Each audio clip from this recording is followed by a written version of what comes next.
smile. Dr. Rose Cotter thought she'd seen it all.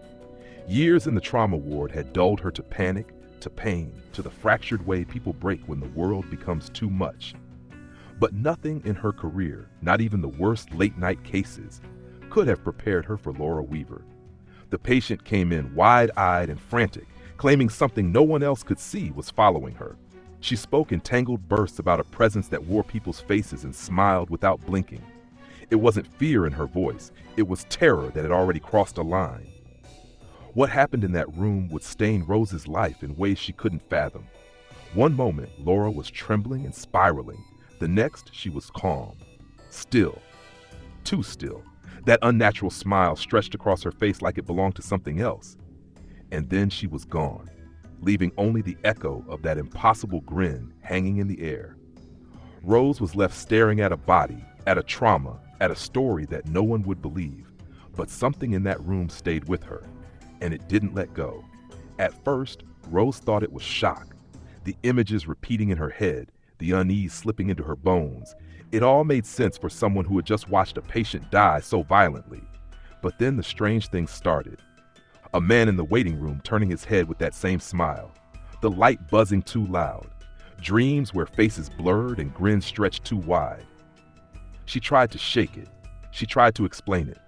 But the more she questioned, the more the world around her tilted. The pattern revealed itself slowly, like a wound that only deepened with time. Suicide after suicide, each one witnessed by someone new, each victim wearing that same unnatural grin before the end.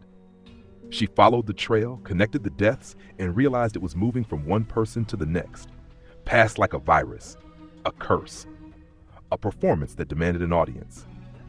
And now she was center stage. Everyone around her noticed something was off. Her fiancé started pulling away, confused by her paranoia. Her sister avoided her. Her boss grew concerned. But no one could see what she saw.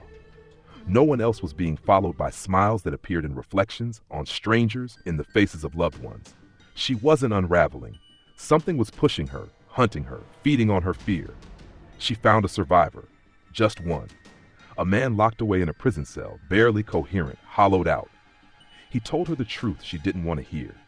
The only way to survive was to kill someone else while they watched. Force them to see it and pass the thing on. It was that, or wait for it to come. Let it wear your fear like a second skin, and watch yourself fade from the inside out. He had done the unthinkable and bought himself time.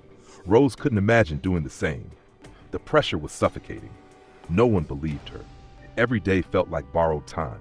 The thing, whatever it was getting closer, more present, more bold. It didn't hide anymore. It wore her mother's voice, her own regrets, and twisted them into theater. Her reality fractured further. She could barely trust her senses. Her nights were restless.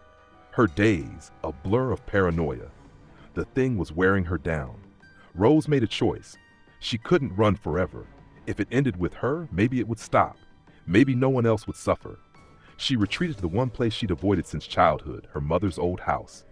A place filled with silence and memory.